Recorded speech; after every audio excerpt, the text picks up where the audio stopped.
सभी साथियों को जय श्री राम, हर हर महादेव।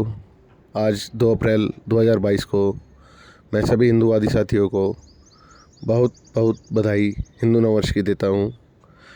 साथियों, आज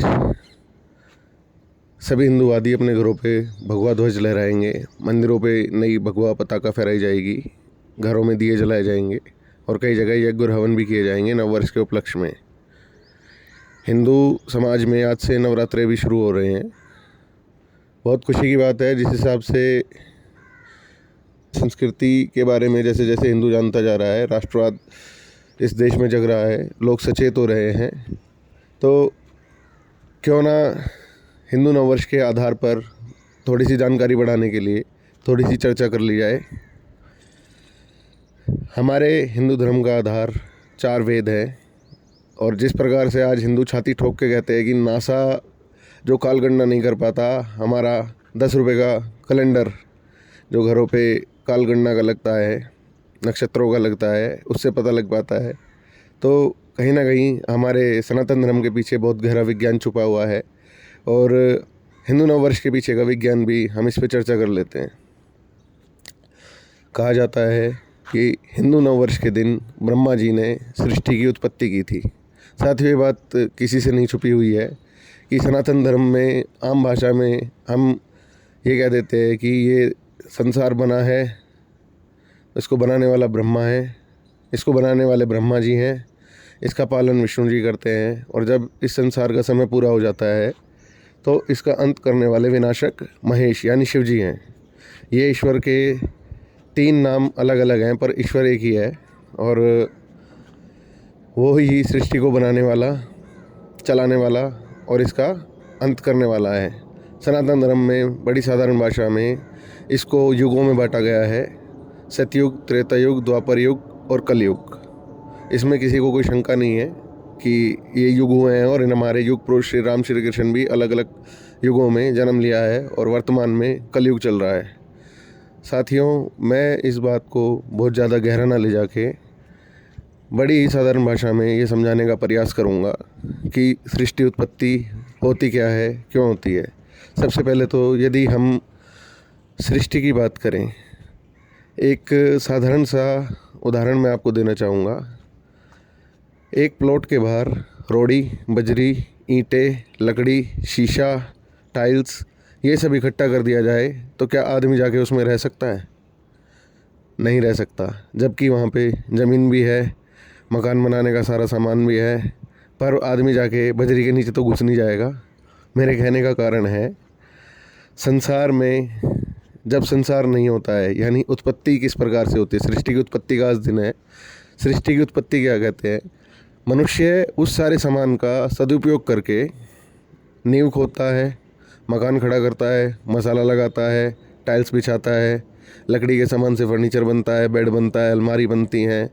उस मकान को अच्छे से जो हमारी संस्कृति के हिसाब से वास्तुकला है उसके हिसाब से खड़ा किया जाता है, तब जाके वो मकान कहीं रहने लायक होता है। इसी प्रकार ये सृष्टि हमारे वैदिक धर्म के हिसाब से प्रकृति से बनी हुई है। प्रकृति का अर्थ है 5 महाभूत, जिसको कहते हैं आकाश, वायु, अग्नि, जल व पृथ्वी। आज हजारों करोड़ के यान दूसरे ग्रहों पे भेजे जाते हैं। जैसे कि उदाहरण देता हूँ आपको, मंगलयान भेजा गया था।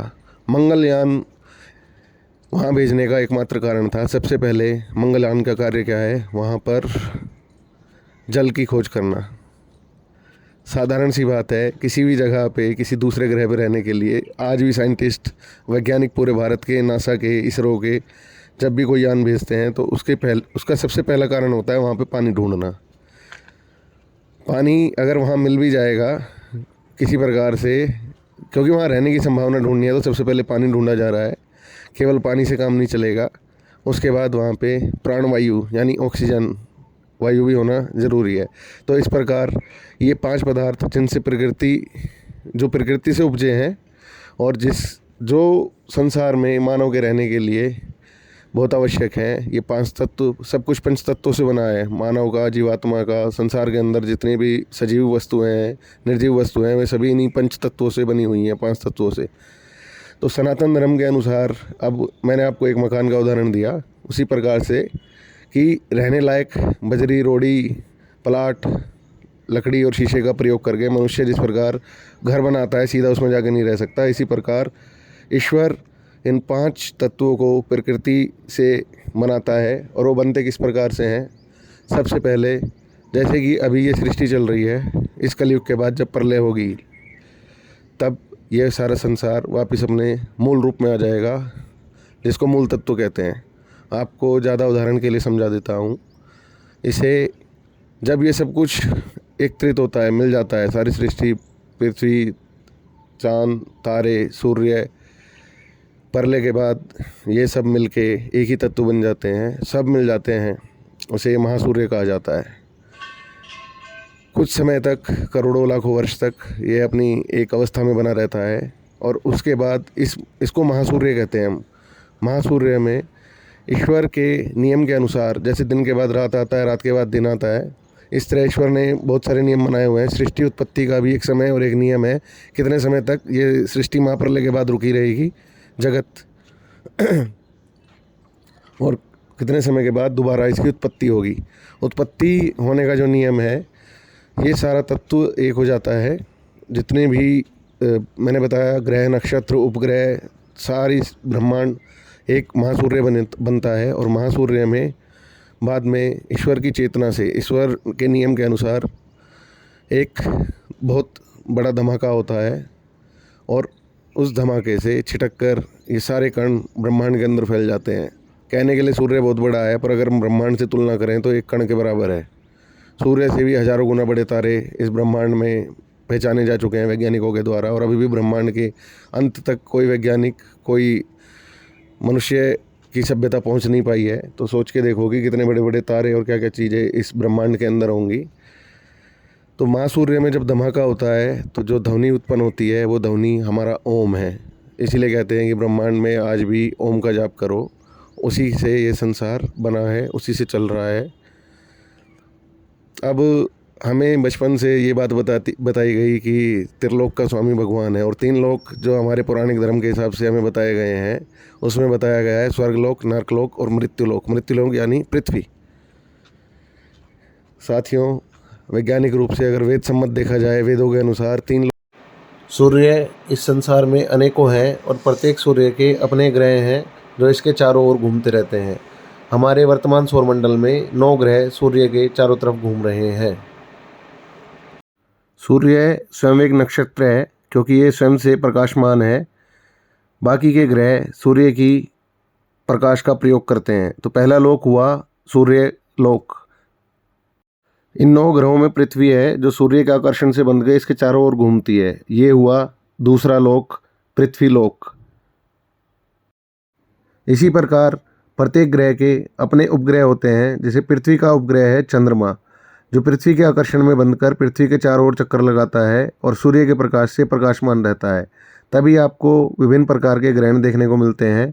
चंद्रमा का मुख्य कार्य पृथ्वी पे सभी समुद्र और अन्य पानी को कंट्रोल करना, उसकी लहरों के बहाव को। तभी ज्वार भाटा और इस प्रकार की स्थितियां आप देखते हैं, वो सब ईश्वर ने चंद्रमा को इसलिए स्थापित किया है, ताकि धरती पे पानी के बहाव को और समुद्र आदि में जो भी प्रक्रियाएं होती है, लहरें उठती हैं, उनको कंट्रोल करने का कार्य चंद्रमा वैज्ञानिक रूप से करता है।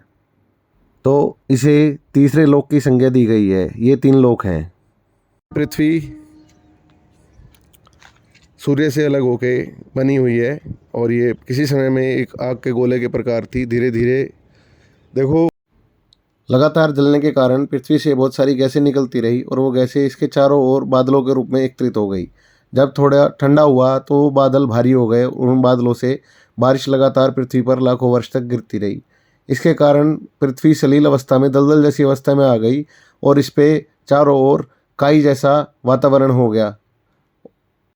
आकाश बनने के बाद ईश्वर ने वायु की रचना की। वायु के अंदर आकाश के गुण थे, क्योंकि हवा जब चलती है तो उसको चलने के लिए स्थान चाहिए, जो आकाश होता है। वायु चलने से घर्षण पैदा हुआ, घर्षण से अग्नि पैदा हुई। किसी भी संसार में याद रखिए, माचिस भी जब जलाई जाती है तो घर्षण से ही जलती है। और इससे पहले जो बताया जाता है पत्थर से आग पैदा होती थी, तो कहीं ना कहीं जब भी कोई घर्षण होता है तो अग्नि पैदा होती है। अग्नि के बाद जल पैदा हुआ और जल के बाद ईश्वर ने पृथ्वी की रचना की।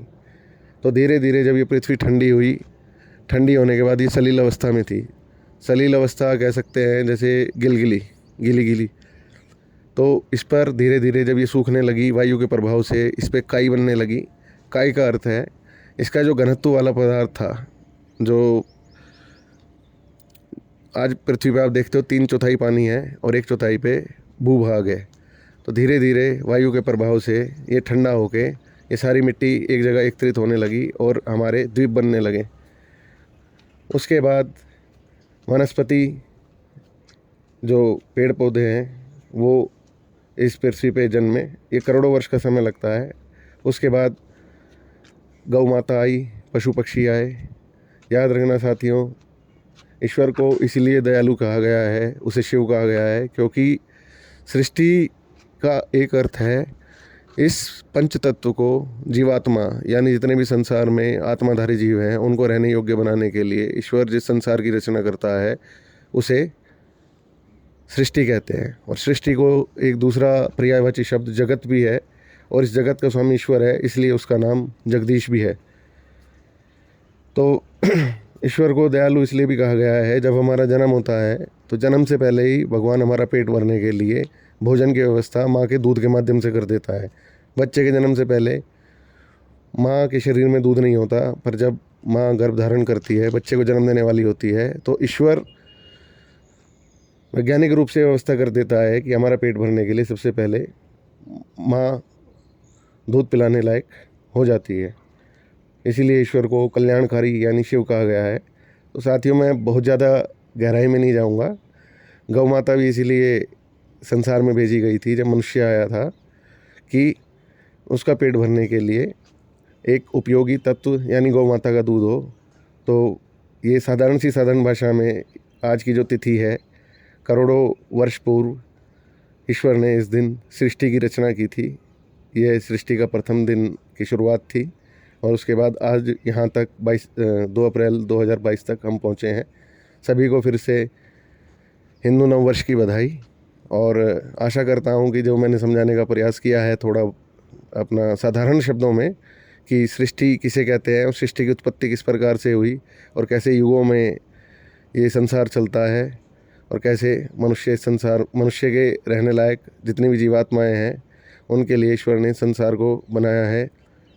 ईश्वर का कार्य सृष्टि बनाना, सृष्टि का पालन करना और उसके बाद प्रलय करना है। साथ में हमारे कर्मों के अनुसार सभी आत्माओं को शरीर देकर विभिन्न कबूतर, चिड़िया, मनुष्य, भैंस, गधा, पेड़, ये सजीव शरीर देके हमारे कर्मों का न्याय करना, ये ईश्वर के कार्य हैं। और उसके लिए ईश्वर ने नियम बनाए हुए हैं। उसी के जो, जैसे कि मकान बन जाने से केवल उसको हम घर नहीं कह सकते जब तक उसके अंदर लोग नहीं रहेंगे, एक आचार व्यवहार संस्कृति नहीं होगी। तो भगवान ने भी सृष्टि को चलाने के लिए मनुष्य को ज्ञान देकर भेजा था, और वो ज्ञान वेदों के माध्यम से संसार को दिया है ईश्वर ने। तो सनातन धर्म की महानता पे ना पहले आपको शंका थी, पर एक छोटा सा मैंने कारण देने का प्रयास किया है कि आप गर्व से कह सकें कि हम हिंदू हैं। तो साथियों, सभी को फिर से बहुत बहुत बधाई। जय श्री राम, जय श्री कृष्ण, हर हर महादेव। सनातन धर्म की सदा ही जय हो, अधर्म का, पापियों का नाश हो।